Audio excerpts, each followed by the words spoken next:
اعوذ باللہ من الشیطان الرجیم بسم اللہ الرحمن الرحیم۔ عزیز طلبہ و طالبات، السلام علیکم ورحمۃ اللہ وبرکاتہ۔ آج ہم سورہ البقرہ کی آیت نمبر 108 سے 112 تک کا ترجمہ اور تشریح پڑھیں گے۔ اعوذ باللہ من الشیطان الرجیم، بسم اللہ الرحمن الرحیم۔ کا معنی کیا؟ تریدونا، تم چاہتے ہو۔ یہ تریدونا ارادہ کرنے سے ہے، تا شروع میں ہے تو اس کا معنی ہے تم، آگے را یا دال ہے اور یہ ارادے کے معنی میں ہے۔ تریدونا، تم ارادہ رکھتے ہو، ان یہ کہ تسالو، تم سوال کرو۔ تا کا معنی ہے تم، اور آگے سین حمزہ اور لام ہے، یہ سوال سے ہے، یعنی تم سوال کرو۔ رسولکم، دو لفظ ہیں، ایک رسول ہے ایک کم ہے۔ رسول کا معنی ہے رسول، کم کا معنی ہے تمہارا۔ کما، جیسا کہ سئلہ، سوال کیا گیا تھا موسیٰ علیہ السلام سے، من قبل، اس سے پہلے۔ من کا معنی سے اور قبل کا معنی پہلے۔ واو اور من، جو شخص یتبدل، تبدیل کرے گا۔ یہ یتبدل نیا لفظ ہے لیکن تبدیل کے اسی سے بنا ہے اور یہ اردو میں ہم استعمال کرتے ہیں۔ وَمَن یتبدل، جو تبدیل کرے یا جو بدل دے، الکفر، کفر کو، بالایمان، ایمان کے بدلے، یعنی ایمان کو چھوڑ کر کفر حاصل کر لے، فقط، پس تحقیق، دلہ، وہ گمراہ ہوا، سواء، سیدھے، السبیل، راستے سے۔ ودا، چاہتے ہیں، کثیرن، بہت زیادہ۔ ودا یہ کل والے سبق کے اندر بھی گزرا ہے، چاہنے اور محبت کرنے کے معنی میں ہوتا ہے۔ کثیر کا معنی ہے بہت زیادہ، اردو میں استعمال ہوتا ہے۔ من کا معنی سے پہلے گزر چکا ہے، اہل الکتاب، اہل کتاب میں سے پہلے گزر چکا ہے۔ لو، کاش کے، یردونکم، وہ تمہیں پھیر دیں۔ یہ یردونا اور کم ہے، یا اگر شروع میں اس کا مطلب ہے وہ، اور ردو، رد کرنے سے، پھیرنے کو کہتے ہیں، ہٹا دینا، کم تمہیں، من بعد ایمانکم، ایمان کے بعد۔ من کا معنی سے، بعد کا معنی بعد، ایمان کا معنی ایمان، کم کا معنی تمہارا۔ ایمانکم دو لفظ ہیں، ایمان اور کم۔ ایمان کا معنی ایمان، کم تمہارا، بعد من کا معنی سے۔ تو ایمان کے بعد کیا کر لیں؟ کفارن، کفر، کافر کر لیں۔ حسدن، یہ ایسا حسد کی وجہ سے کرتے ہیں۔ من عند انفسہم، اپنے نفسوں کی طرف سے۔ من کا معنی سے، عند کا معنی پاس، انفس، نفس، ہم ان کے۔ من بعد، بعد اس کے۔ من کا معنی سے، بعد کا معنی بعد، ما، جو کہ تبینہ، واضح ہو چکا ہے۔ بین، واضح ہونے کو کہتے ہیں۔ لہم، ان کے لیے، لام کا معنی کے لیے، ہم کا معنی وہ، الحق و حق۔ فاعفو، پس آپ انہیں معاف فرما دیں۔ واو اور اسفحو، درگزر کر دیں۔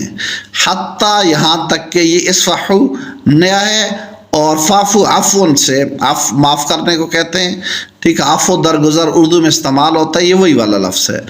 حتیٰ، یہاں تک کہ، یہ بار بار آ چکا ہے۔ یاتیہ، لے آئے، اللہ تعالیٰ، بامر ہی، اپنا حکم۔ با کا معنی کوئی نہیں ہے، امر حکم کو کہتے ہیں، اردو میں استعمال ہوتا ہے۔ ہی کا معنی ہے اس کا، یعنی اللہ کا۔ اِنَّ، بے شک، اللہ تعالیٰ، علی، اوپر، کل، تمام، شیء، ان چیزوں پر، قدیر، قدر رکھنے والا۔ یہ سارا آپ نے پہلے پڑھا ہوا ہے۔ واو اور اقیمو، قائم کرو، الصلاۃ، نماز۔ واو اور آتو، دو، الزکاۃ، زکات، یہ بھی پہلے آپ نے پڑھا ہوا ہے۔ واو اور ما، نہیں، تقدمو، نہ، یہ ما کا معنی نہیں ہے بلکہ یہ ما موصول ہے جس کا معنی ہے جو۔ واو اور ما، جو بھی، تقدمو، تم آگے بھیجو گے، شروع میں تا ہے جس کا معنی تم، اور تقدمو، آگے بھیجو گے، لے انفسکم، تین لفظ ہے، لام، انفس سے اور کم۔ لام کا معنی کے لیے، انفس، نفسوں سے ہے، کم کا معنی تمہارا، لے انفسکم، اپنے نفسوں کے لیے، من خیرن، کوئی نیکی۔ من کا معنی سے، خیر، نیکی، تجدو ہو، تم اسے پاؤ گے، تا شروع میں ہے جس کا معنی تم، اور آخر میں جو ہے ہو ہے، ہو کا معنی وہ ہے۔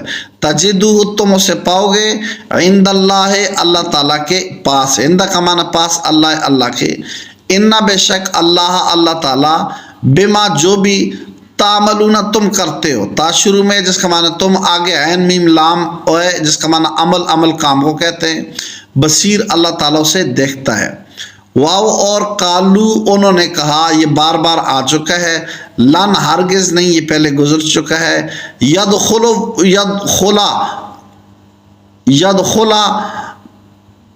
داخل ہوں گے، یا شروع میں جس کا مطلب ہے وہ، اور آگے دال خے لام داخل، جو داخل ہونے کے معنی میں، الجنت جنت میں، الا مگر، یہ سارا گزر گیا ہے، من جو کانا ہو، یہ پہلے گزر گیا ہے، ہودن یہودی، یہ سارے جو ہے ہم نے پہلے پڑھ لیے ہیں۔ او یا نصارا عیسائی، یہ نصرانی سے ہے، عیسائی اس کے معنی میں ہے۔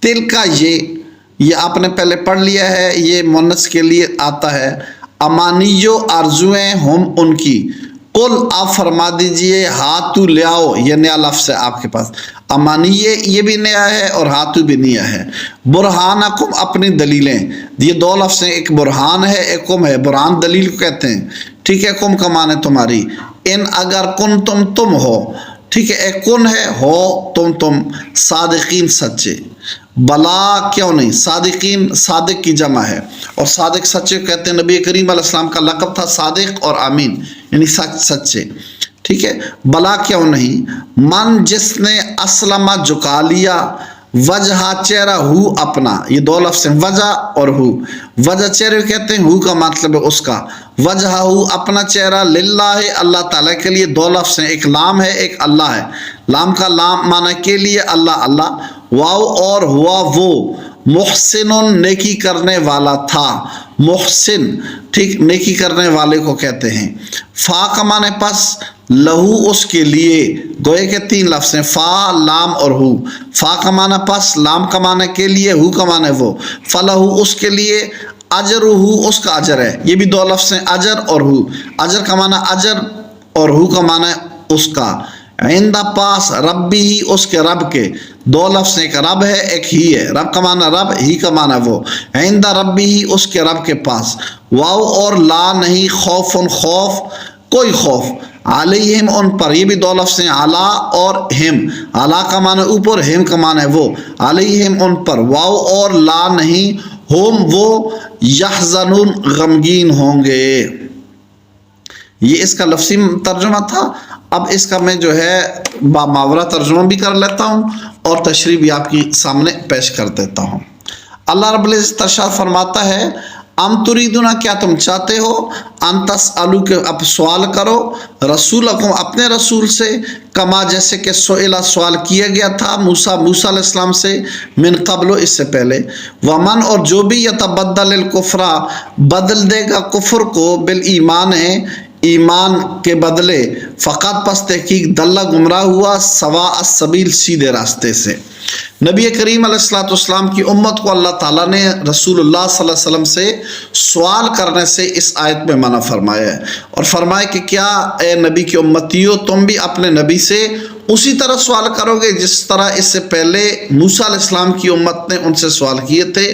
مثلا موسیٰ علیہ السلام کی امت نے کو اللہ تعالیٰ نے گائے ذبح کرنے کا حکم دیا، تو انہوں نے پوچھا کہ وہ گائے کیسی ہونی چاہیے، آپ نے فرمایا وہ گائے زرد رنگ کی ہو، پھر انہوں نے پوچھا کیسی ہو، بتایا کہ اس نے ہال نہ چلایا ہو، الغرض وہ سوال کرتے رہے اور مشکل کے اندر پڑھتے رہے، تو انہوں نے نبی سے فضول سوالات کیے، تو حضور علیہ السلام سے بھی اللہ تعالیٰ نے سوال کرنے سے منع فرمایا۔ نبی کریم صلی اللہ علیہ وسلم نے خود ارشاد فرمایا کہ میں تم سے جتنی بات کہوں اس پر عمل کرو، اور جس بات کا میں تمہیں حکم نہ دوں اس کے بارے میں سوال نہ کیا کرو، کیونکہ اگر اس کی وضاحت بیان کر لی گئی تو تم مشکل میں پڑ جاؤ گے۔ ایک دفعہ نبی کریم صلی اللہ علیہ وآلہ وسلم واز فرما رہے تھے، اور حضور نے فرمایا کہ آج تمہاری اوپر فرض ہے۔ ایک شخص نے عرض کیا یا رسول اللہ کیا ہر سال فرض ہے؟ نبی علیہ السلام نے کوئی جواب نہیں دیا، اس نے 3 دفعہ سوال کیا، سرکار نے کوئی جواب نہیں دیا۔ آخر میں نبی علیہ السلام نے فرمایا کہ اگر میں کہہ دیتا کہ ہاں ہر سال فرض ہے تو تمہارے اوپر ہر سال فرض ہو جاتی، اس لیے اس چیز کے بارے میں سوال نہ، اسلام کی امت کو منع فرمایا گیا کہ وہ اس طرح حضور علیہ السلام سے سوال نہ کیا کریں۔ ودہ بہت زیادہ، ودہ کثیرن بہت زیادہ چاہتے ہیں من اہل الکتاب اہل کتاب میں سے لو یردونکم کاش کہ تمہیں پھیر دیں من بعد ایمانکم ایمان لانے کے بعد کفرن کفارا کفر کی حالت میں حسدن حسد کرتے ہیں من عند انفسہم اپنے دلوں میں من بعد اس کے کہ ما تبینہ واضح ہو گیا لهم الحق ان کے لیے حق فافو پس آپ معاف فرما دیں وصفحو اور درگزر کر دیں حتیٰ یہاں تک کہ یاتی اللہ لے آئے اللہ تعالیٰ بامری اپنا حکم ان اللہ بے شک اللہ تعالیٰ علی کل شیء ہر چیز پر قدیر قدر رکھنے والا ہے۔ اللہ تعالیٰ یہودیوں کی خواہش یہ تھی کہ یعنی نبی جو ہوتا وہ ہماری قوم میں سے ہو جاتا تھا، یعنی بنی اسرائیل میں ہوتا۔ اللہ تعالیٰ نے نبی جو ہے بنی اسماعیل میں پیدا فرمایا تو اس پر یہودیوں کو بہت زیادہ تکلیف تھی، اور اللہ تعالیٰ فرماتے ہیں کہ یہودی بھی جو اہل کتاب ہیں وہ چاہتے ہیں کہ مسلمانوں کو دوبارہ کافر کر لیں، اور یہ حسد کی وجہ سے ایسا کرتے ہیں، حالانکہ ان کے پاس حق واضح ہو چکا ہے، انہیں پتہ ہے کہ اسلام سچا مذہب ہے، نبی کریم علیہ السلام سچے رسول ہے، اس کی وجہ باوجود ایمان جو نہیں لاتے وہ صرف حسد کی وجہ سے نہیں لاتے۔ تو اللہ تعالیٰ نے نبی علیہ السلام کو فرمایا کہ ان کی اتنی ساری زیادتیوں کے باوجود آپ انہیں معاف فرما دیں، درگزر کر دیں، آپ ان سے کچھ بھی تعرض نہ کریں۔ ہاں جب اللہ تعالیٰ کا حکم آ جائے پھر اللہ تعالیٰ نے حکم نازل فرما دیا اور انہیں مدینہ سے نکال باہر کیا، کیونکہ یہ حد درجے کے بخیل اور سازشی تھے۔ اللہ تعالیٰ فرماتے ہیں اللہ تعالیٰ ہر چیز پر قادر ہے۔ واقیم الصلاۃ نماز قائم کرو، وآتوا الزکوٰۃ اور زکوٰۃ دو، وما تقدموا لانفسکم جو بھی تم آگے بھیجو گے اپنے نفسوں کے لیے من خیر نیکیاں تجدو تم پاؤ گے عند اللہ اللہ کے پاس، ان اللہ بے شک اللہ تعالیٰ بما تعملون جو کچھ تم کرتے ہو بصیر اس کو دیکھنے والا ہے۔ اللہ تعالیٰ نے مومنوں کو حکم دیا کہ نماز قائم کرو اور زکوٰۃ دو، اور یہ دونوں نیکیاں ہیں، اور یہ بھی نیکیاں اور اس کے علاوہ بھی جو بھی تم نیکی کرو گے اور اسے تم قیامت والے دن اللہ تعالیٰ کے پاس پاؤ گے، اور یہ نیکیاں تم نے پہلے بھیجنی ہے، اپنے اچھے اعمال اللہ کی بارگاہ میں پہلے بھیجنے ہیں، اس کا اجر اللہ تعالیٰ تمہیں دے گا۔ اب اللہ تعالیٰ جو ہے جو کچھ تم کرتے اس کو دیکھتا ہے، اللہ تعالیٰ سے کوئی چیز بھی پوشیدہ نہیں ہے۔ آگے اللہ رب العزت نے ارشاد فرمایا وقالو اور انہوں نے کہا لن يدخل الجنت ہرگز جنت میں نہیں داخل ہوں گے الا مگر من کانا یہودن جو یہودی ہوئے او نصارى یا عیسائی ہوئے، تلک یہ امانیہم ان کی آرزویں ہیں، قل اے پیارے حبیب صلی اللہ علیہ وسلم آپ فرما دیجئے ہاتھو لے آؤ برہانکم اپنی دلیل ان کنتم صادقین اگر تم سچے ہو۔ یہودیوں کا نظریہ تھا کہ جنت میں صرف یہودی جائیں گے، اور عیسائیوں کا نظریہ تھا کہ جنت میں صرف عیسائی جائیں گے۔ اللہ تعالیٰ فرماتے ہیں اللہ نے اس پر تو کوئی دلیل نہیں دی ہے، اور نہ اس کا تمہارے پاس کوئی ثبوت ہے کہ تم اس جنت میں جاؤ گے، یہ تمہاری اپنے دل کی آرزو ہیں، آرزو تو انسان کر سکتا ہے جو چاہے کرے، دلیل کوئی نہیں، اگر دلیل ہے تو تم پیش کر لو اگر تم سچے ہو۔ ہاں اگلی آیت میں اللہ نے اس کی تشریح فرما دی، فرمایا بلا کیوں نہیں، من اسلم جس نے جھکا لیا وجہ اپنا چہرہ للہ اللہ کے لیے، وہ محسن وہ نیکی کرنے والا تھا، فلاح تو اس کے لیے اجر اس کا اجر ہے عند ربی اس کے رب کے پاس، ولا خوف علیہم ان پر کوئی خوف نہیں ہے، ولا هم یحزنون اور نہ وہ غمگین ہوں گے۔ اللہ نے فرمایا ہاں جنت میں کون جائے گا، وہ شخص جائے گا کہ جس نے اپنا چہرہ اللہ تعالیٰ کے لیے جھکا لیا، یعنی اللہ تعالیٰ کے ہر حکم پر سر تسلیم خم کر لیا اور نیکی کرنے والا ہوا، تو اس کو اللہ تعالیٰ کے ہاں اس کے لیے بہت بڑا اجر ہے، اس سے نہ دنیا میں کوئی خوف ہے نہ قیامت والے دن کوئی غم ہوگا، وہ بالکل بے خوف اور غم ہوں گے۔ تو یہ نیکی کرنے والوں کے لیے اللہ تعالیٰ نے تیار کیا ہے، دعا کرے اللہ تعالیٰ ہمیں بھی نیکی کرنے والوں کے اندر شمار فرمائے۔ والسلام علیکم ورحمۃ اللہ وبرکاتہ۔